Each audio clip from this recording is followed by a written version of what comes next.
The last thing I would like to share with you in this section is something that deals with our behavior, with ethics. Ethics is about things that are wrong and things that are right. When we talk about right and wrong things, we're on a very fragile platform. Because in this world, you have a section of the world, a part of the world that thinks this is perfectly okay, but then you have a section of the world that thinks this is totally unacceptable.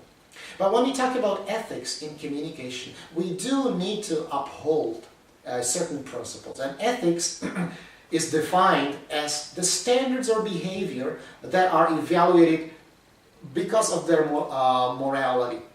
Is it wrong? Is it right, what I do? So we need, in our communication, be ethical. There are 3 principles of ethics that I would like to share with you. First, avoid intentional deception. It's very easy to fall into the trap of intentionally deceiving people, not telling the truth, or just withholding part of the truth. But this should not be approved of. Now, the first communication ethical principle is we should not be those who use intentional, that means deception that we plan to use. Avoid intentional deception. The second principle is we should avoid communication that harms other people. And this partially has to do with the face-saving principle. Do not allow the other people to feel bad, to feel wrong, to feel intimidated. And then the third principle of ethics says that we should avoid treating members unfairly. Everyone has the same value. We people are human beings. We do not and we should not separate ourselves on the basis of race, on the basis of education and social status and so on.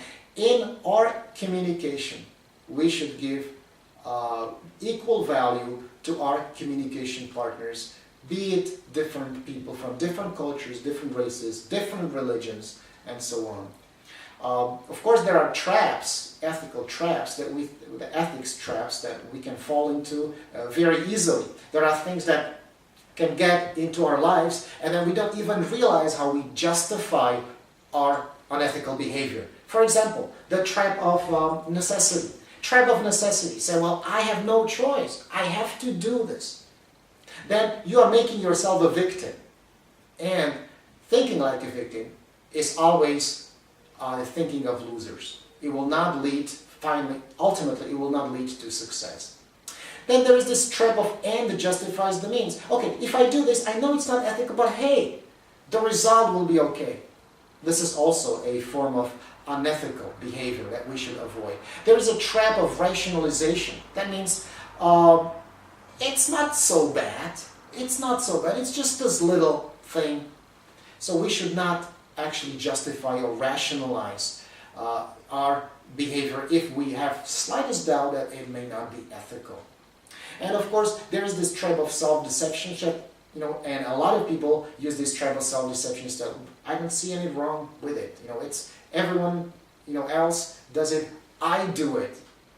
And of course, the trap of relative filth, which has very much common, which is very much common with the trap of self-deception. It's so relative. Now look at him. He does it, and he did it in a much severe, in a much worse way. For example, you're stopped by the police for speeding, and your first words to the police officer, "Hey, but you did not see him who made a more serious infraction." And so you're actually pointing to another person's wrong, saying that my wrong or my problem or my error or my fault is by far not as serious as the other person's fault.